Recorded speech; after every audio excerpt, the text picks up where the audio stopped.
दोस्तों, जिस तरह से DU-SOL का रवैया रहा है पिछले कुछ महीनों से, जो 6 सेमेस्टर के बच्चे हैं उनके रिज़ल्ट को लेकर, उससे DU-SOL के जो प्रिंसिपल हैं उनकी बातों का साफ पता चलता है कि वो अपनी बातों को लेकर कितने सीरियस हैं और उनकी बातों का कितना प्रभाव पड़ता है DU-SOL के एग्ज़ामिनेशन ब्रांच के ऊपर या फिर बच्चों के एग्ज़ामिनेशन सेंटर्स जहाँ पर रहे हैं उस कॉलेज के स्टाफ के ऊपर। तो ये सभी चीज़ें मैं इसलिए बोल रहा हूँ क्योंकि जैसा कि DU-SOL के प्रिंसिपल बोलते हैं, रिज़ल्ट आने के बाद जब भी एब्सेंट शो होता है तो उनके द्वारा बोला जाता है कि आप लोग जहाँ भी आप लोगों का एग्ज़ामिनेशन सेंटर था वहाँ से आप लोग अपनी अटेंडेंस सीट लेके आइए और DU-SOL के अंदर जमा कराइए। अब मैं उनसे ये पूछना चाहता हूँ कि क्या एक SOL के प्रिंसिपल की इतनी भी पावर नहीं है कि वो लोग सीधा कांटेक्ट करें उन कॉलेजेस से और जो भी अटेंडेंस शीट है उसको मेल के थ्रू मंगवा लें, या फिर वहाँ पर जो मल्टीटास्किंग स्टाफ होता है वो एक बार SOL के कैंपस विज़िट करे और सारी जो अटेंडेंस शीट हैं उनको SOL को सौंप दे ताकि वो बच्चों का एवेल्युएशन कर सकें। दोस्तों, इस बारे में आप लोगों के क्या विचार हैं, आप लोग कमेंट्स में बता दीजिएगा। ये बात यहीं पर समाप्त करते हैं और अब बात करते हैं DU-SOL ऑनर्स कोर्सेज़ के रिज़ल्ट के बारे में। अभी जो 6 सेमेस्टर हैं उसके BA पॉलिटिकल साइंस ऑनर्स और BA इंग्लिश ऑनर्स के रिज़ल्ट बाकी बचे हुए हैं। अब मैं आप लोगों को बता दूं कि इन दोनों कोर्सेज़ में कुल मिलाकर 5 से 7 हज़ार बच्चे मुश्किल से होंगे, क्योंकि 2.5 से 3 हज़ार बच्चे एडमिशन लेते हैं अप्रॉक्स 2019 के बैच में जो भी स्टैट्स हैं, तो उसमें 2.5 से 3 हज़ार बच्चों ने एडमिशन लिए थे और थर्ड ईयर तक आते आते बहुत सारे बच्चे अपना जो कॉलेज है वो छोड़ देते हैं किसी भी रीज़न की वजह से। इसी प्रकार से जो BA ऑनर्स पॉलिटिकल साइंस है उसमें भी 8 से 9 हज़ार बच्चे एडमिशन लेते हैं और थर्ड ईयर तक आते आते उसमें भी काफ़ी बच्चे कॉलेज को छोड़ देते हैं।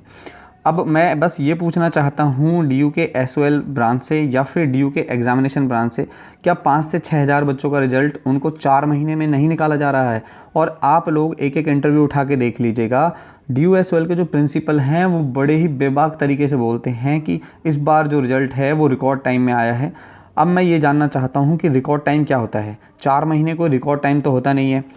क्योंकि SOL के जो एग्ज़ाम्स थे, जो ऑनर्स कोर्सेज़ के एग्ज़ाम थे, उनके बारे में मैं यहाँ पर बात कर रहा हूँ, वो 31 मई या फिर 1 या 2 जून को आपके लास्ट हो गए थे। लेकिन उसके बाद से आप लगा लीजिए कि जून, जुलाई, अगस्त और सितंबर, अभी सितंबर भी आज लास्ट हो जाएगा और इसके बाद अभी तक भी कोई भी इन्फॉर्मेशन नहीं है या फिर कोई भी ऑफिशियल अपडेट नहीं है कि जो ऑनर्स कोर्सेज़ के रिज़ल्ट हैं वो कब तक आ जाएंगे। तो आप लोग सोच सकते हो कि क्या सीरियसनेस रहती है इन सब की बातों में और कितने सीरियस होते हैं ये सब बातें करते हुए कि रिकॉर्ड टाइम में रिज़ल्ट निकाले जा रहे हैं। मैं ये नहीं समझ पा रहा हूँ कि 4 महीने में भी आपसे ऑनर्स कोर्सेज़ के रिज़ल्ट नहीं निकाले जा रहे हैं और वो बच्चे जो कि आगे एडमिशन लेना चाहते हैं या फिर अदर कॉम्पिटिटिव एग्ज़ाम्स की तैयारी करना चाहते हैं या फिर कुछ और करना चाहते हैं, कोई स्कूल में पढ़ाना चाहता है, कोई कहीं जाना चाहता है, तो उसको अपनी डिग्री तो चाहिए होगी, उसको अपनी मार्कशीट तो चाहिए होगी फाइनल ईयर की, तभी वो कहीं अप्लाई कर सकते हैं या फिर कहीं स्कूल में पढ़ा सकते हैं या फिर अदर PG कोर्सेज़ में वो दाखिला लेना चाहते हैं। तो आप लोगों ने उनके सारे रास्ते ब्लॉक कर रखे हैं और ऑनर्स कोर्सेज़ के रिज़ल्ट आप लोग समझ सकते हो कि जो ऑनर्स कोर्सेज़ के बच्चे होते हैं वो कहीं ना कहीं अपनी पढ़ाई को लेके सीरियस ज़्यादा होते हैं। अब मैं ऐसा नहीं कह रहा हूँ कि जो प्रोग्राम वाले बच्चे हैं वो अपनी पढ़ाई को लेके सीरियस नहीं होते हैं, इस बात से कोई भी ऑफेंड नहीं होना। मैं बस इतना कहना चाह रहा हूँ कि ऑनर्स कोर्सेज़ के बच्चों के जो मार्क्स हैं वो थोड़ा अच्छे होते हैं और जो क्राइटेरिया रहता है एडमिशन के लिए SOL के अंदर भी उनका थोड़ा डिफरेंट रहता है, क्योंकि उनको 75% प्लस मार्क्स चाहिए होते हैं अपने जो सब्जेक्ट में एडमिशन लेने के लिए। देखो, ये सब बातें तो हो गई आपको DU-SOL के जो प्रिंसिपल हैं उनकी सीरियसनेस के बारे में बताने के लिए, लेकिन बस मैं आपसे इतना कहना चाहूँगा जो भी DU-SOL 6 semester BA political science honours और BA इंग्लिश ऑनर्स के स्टूडेंट्स हैं कि आप लोग अपनी तरफ से केवल इतना कर सकते हो कि आप लोग एग्ज़ामिनेशन ब्रांच को मेल कर सकते हो और उसमें बहुत ही सादगी से अपनी बात रख सकते हो कि सर, हम लोग आपकी वजह से बर्बाद हो रहे हैं, आप लोगों की वजह से हमारा जो रिज़ल्ट है इतनी देरी से आ रहा है, जिसकी वजह से हम बहुत सारे गवर्नमेंट जॉब के लिए अप्लाई नहीं कर पाए हैं और आप लोगों की वजह से ही हम कहीं और एडमिशन नहीं ले पा रहे हैं या फिर आप लोगों की वजह से हम कहीं जॉब के लिए अप्लाई नहीं कर पा रहे हैं। तो इन सभी बातों को आप अपने मेल में रख सकते हो और DU-SOL के एग्ज़ामिनेशन ब्रांच को आप लोग मेल कर सकते हो कि जल्द से जल्द हमारा रिज़ल्ट निकालने की कोशिश करें। अब फाइनली आप लोगों से बस यहाँ पर मैं एक रिक्वेस्ट करना चाहूँगा कि DU-SOL से रिलेटेड और भी अपडेट्स के लिए इस चैनल को सब्सक्राइब जरूर कर लें। SOL से रिलेटेड अपडेट्स के लिए आप लोग रिलाई कर सकते हो इस चैनल के ऊपर और जो भी अपडेट्स होती हैं मैं उनको आप लोगों तक ज़रूर पहुँचाता हूँ और जितने भी कमेंट्स आते हैं उन सभी का आंसर करने की कोशिश करता हूँ।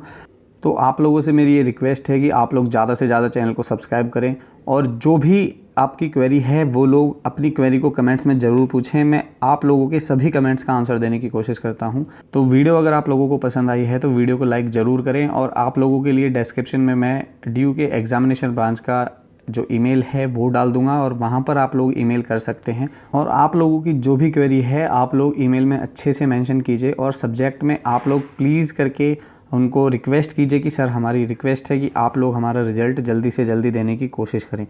क्योंकि इससे पहले भी 15 या 20 दिन पहले तक भी जो DU-SOL 6 सेमेस्टर के रिज़ल्ट थे वो तैयार हो चुके थे, ऐसा कहना था DU के कुछ और ऑफिशियल्स का। अब उन सभी ऑफिशियल्स की बातों में कितना दम है ये सब आप लोगों को दिख चुका है और मैं तो चाहता हूँ कि आप लोगों का रिज़ल्ट आज ही आ जाए या फिर कल तक भी आ जाए तो मुझे तो बहुत अच्छा लगेगा, क्योंकि इसमें अगर मेरी हार भी होती है, जैसा कि मैं बोल रहा हूँ कि इनके जो रिज़ल्ट है वो जल्दी से निकालना बस की बात नहीं है, तो इसमें मेरी हार भी होती है तो ये आप लोगों का ही फ़ायदा है। अगर रिज़ल्ट कल तक भी आ जाता तो मुझे बहुत खुशी होगी।